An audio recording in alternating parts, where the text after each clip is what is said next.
What is going on, everybody? Welcome to another episode of New Gameplay Today. I'm your host, Alex Van Aken. Thank you for tuning in to Game Informer. Today, we're taking a look at Triangle Strategy. This releases on Friday, exclusive to the Switch. And we've got two special guests joining us. Hello, Dan Tack. How are you? Hey, what's up? Is this where we play the strategy games? Yeah. Okay, cool. Yeah, and then the person who reviewed the game for us, K-Star, aka is reviewing. This is an in-progress review impressions video / NGT. Kim, you've been playing the game. How is it? I am enjoying it a great deal, and so I hope that the ending is as satisfying and the choices carry as much weight as I'm hoping to really like go with the entire experience, because it's been a blast to play. I've been glued to my Switch. I'm a big strategy RPG fan, as people know. I review a lot of our Fire Emblem games. So if you like Final Fantasy Tactics or Fire Emblem, you're going to feel right at home here. Right now, we're looking at the weapon upgrade system. So your weapons have 3 ranks. And basically, these are like stat boosts and passive abilities that you can learn throughout them. And you can open up, obviously, when you open up a new rank, you get more abilities that you can invest in and choose from. Like, one's really cool is for my mage, my fire mage, when the weather's like clear out, she deals more damage. But that's like an ability I had to open. And then you have class promotions, which are like every 10 levels, with the 3 of them. And those are when you open up like the new abilities and really bump up all of your stats. Think of it as like your huge level up moment in the game. So those, I wish there's a little bit more customization, because I really like to build my own characters, and I feel like these are pretty locked. But I will say the variety of the allies that you get are just amazing. Like, I opened up this little clown girl who's part of the circus, and I love her because she puts up decoys, and they just, like, the enemies just flock, and it absorbs so much damage for me, and is a godsend. And then I have another guy who sets these traps that if you're on like a multi-tier level, he can knock them off ledges if they go into the trap, and then they take extra fall damage. It's just like cool things like that with your different classes that you have, and you're constantly like, you recruit during your journey, depending on your choices, 20 different, I believe it's 20 different allies, and I am constantly just amazed where I'll get a new one and I'll go to like test, because you can test them out in like kind of like a battle arena thing to level them up too, if you're just like, ooh, I really like, and I'm just so amazed sometimes. Like, there's one guy that can just give your allies more TP, which is what is used to execute your special abilities. So there's one ability that he has where he can just fill your whole bar up, and it's like called finish it or get the job done. Like, there's just cool things like that, and I like how I'm always I play a lot of strategy RPGs, so I like see basic classes, but God, I have this archer right now who, he's so awesome, because he can just hit anything from like afar, but then he can also set down traps, and I just love watching the enemies just like walk right into them. It's so satisfying. But yeah, there's a lot you can do. Oh, Anna's my spy is actually my favorite, because she can hide and cover. She can throw poison daggers, and she gets 2 turns, obviously, because she's the typical thief, rad role. Yeah, like, I get so excited. Like, the battles are really fun, but it's not even the battles that are drawing me to it as much, because some of them are long-winded, and but what's different is they're more based on different heights and elevation, and that, flanking the enemy, obviously placement matters greatly in this game. But it's the personalized touch that they've put into this game. You have these choices that come in, and it's very Game of Thrones-like. You see everybody scheming. There's 3 nations. They all have a powerful resource, and they've decided, like, they fought in the past. We're gonna be peaceful. Like, everyone's gonna come together for the wedding, which is like where this tournament is at. Right.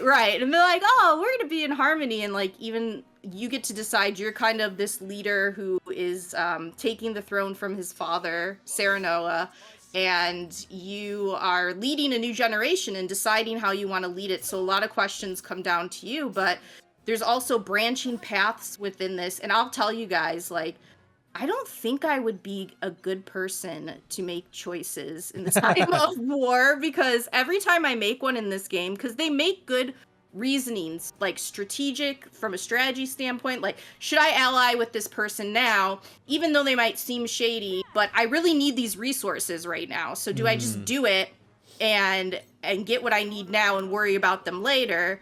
Or do I say, no, I don't want anything I don't want to have my name associated with them in any ways? Like, there's good reasoning on everything that it comes down to. And I've had a lot where I'm like, oh God, I think I've made a huge mistake. Very Arrested Development moments where, I'm just like, oh, did I put, I thought I could use this character as leverage later. Was that a right choice? Because now I put like my townspeople in danger, and like, was that smart? But they were gonna attack anyways. Like, there's a lot of strategy, and they get you thinking like you're in the middle of something chaotic like this, which I know a lot of us don't want to be in right now, but a lot of games give you that like sense of a right choice. I never felt like there's a right choice. I just feel like you got to make a choice, and you're gonna have to deal with it regardless of what the consequences are. Sure. So. Dan, how about you? Are you a big tactics player? Are you looking forward to Triangle Strategy? Oh, sure. I had a lot of questions about this one. I played the first demo, and I liked the combat. I liked the so-called strategy. I thought the story was extremely overbearing to me. And I know people are just going to say that Dan Tech hates story, and we can just skip to the end of that. But no, I thought it was just like, man, can I like fight some things and get bigger? Yeah, and get some cool weapons. Like, I don't want to play Game of Thrones. If I want to read Winds of Winter, I'll never get to do that, right? But yeah, as I say, the story is very political and does beat you over the head with certain things. To the point where like the pacing is very slow to start the game. We discussed this on a recent podcast. You're not battling that much. You're learning about the world, and that pacing ramps up, but there is a lot of like side story stuff that's optional content too, but to the world. But I would like say if you don't explore that, you're missing out of ways to like sway during certain points in the story. You'll have to have like your team vote on the next choice, and just because you want to do something doesn't mean they'll do it. So you want to like gather as much information as possible to be able to be like, hey, this is what I want to do, go to my side. Because if they all vote against you, then you have to do the path that maybe you don't want to do. So it is very much about my own team is gonna vote against me. I don't. What? No, they got to do what I say. Hey, your best friend will always be like, I love this because this one character who plays like your best bud, he will always be against you and against what I wanted to do anyways, like politically. But as soon as I talk to him, he'd be like, you know what, you're right. Like, so easy to convince. And then other ones are just like, no, I'm not budging. No matter what you say, I'm stubborn. And it lets you know which ones are going to require more convincing. And you do that by exploring the world, talking to NPCs to like gather intel, like, ooh, we have this secret weapon that maybe we can use and stand a chance against this battle that seems impossible. So it's stuff like that. But Dan, it is very story heavy. But I will say, for me, it's not so much the story that's keeping me, it's the decisions that I'm making and kind of carving my own path as a leader. That's really, and obviously, as I just said, I'm not carving a great one right now, in my opinion, but I'm trying. That's really interesting, and the gameplay is just fun, but some battles can last a long time. Yeah, I was looking at through our footage, and there's like a 30-minute battle.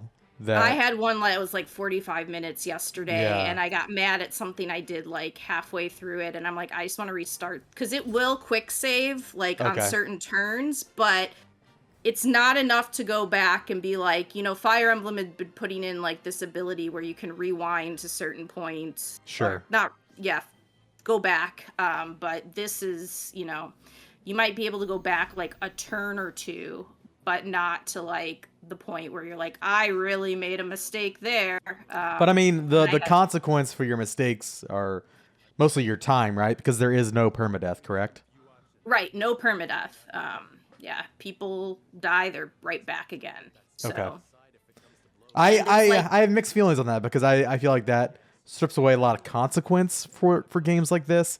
But at the same time, I've been in situations in previous like Fire Emblem games, for instance, where like my favorite character or like somebody who I did not want to dies, you know, and that can be really frustrating. But so it's a weird balance between providing good consequences to your actions and like keeping it, you know, fun and breezy. My biggest concern is where Dan kind of mentioned the exposition versus like action. Like what's the expectation on like, you know, how often am I going to be getting into fights, Kim, versus how often am I going to be like talking and doing all of that stuff? So it's got this game loop that's pretty much like, it starts out giving you a narrative beat, and then you'll have like an exploration beat, which is where you're going to try to make the decision of what to do on the narrative, which is what I discussed, going through the towns, searching for items and talking to NPCs, which those are really brief. They're not this long, like you're not sitting there exploring for 10 minutes. You can get through them in about 2 to 5 minutes. 5 minutes if you're really looking through every nook and cranny. So people don't get, don't worry about that.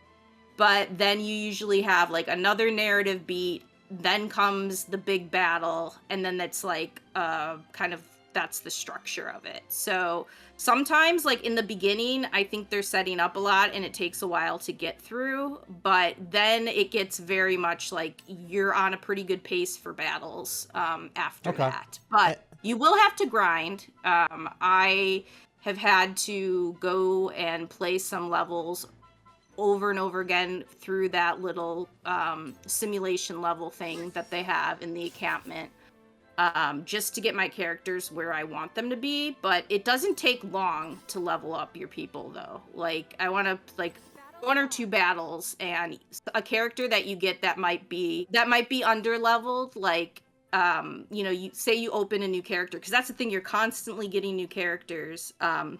It just takes it takes like a battle or 2 to get them up to the rest of your party. So it's not like this long-winded, like I have to do like 5 battles. And those battles that they have, the simulated ones, go pretty quickly as well. Sweet. And I did like the variety I saw while I was looking through the footage. Alex Stadnick's on vacation. He's the one who is playing this game alongside you. But I noticed there were some other mission structures, like some escort battles where you're kind of like going through an area versus, you know, just kind of like duking it out in this arena of sorts. So that seemed cool. But Kim, we are coming up on the end of our footage here. What are the key details I need to know for Triangle Strategy? When's it out? Platform, all that. It is out Friday, March 4th, exclusively on the Nintendo Switch. And this seems like a great platform for a strategy RPG, in my opinion. Awesome. Well, Dan, K-Star, thank you for joining me. And thank you out there for watching. If you like this video, be sure to click the like button, subscribe to the channel if you're new around here, and head over to GameInformer.com for the latest news, previews, reviews, and features on your favorite upcoming and past games. Until next time, have a good day.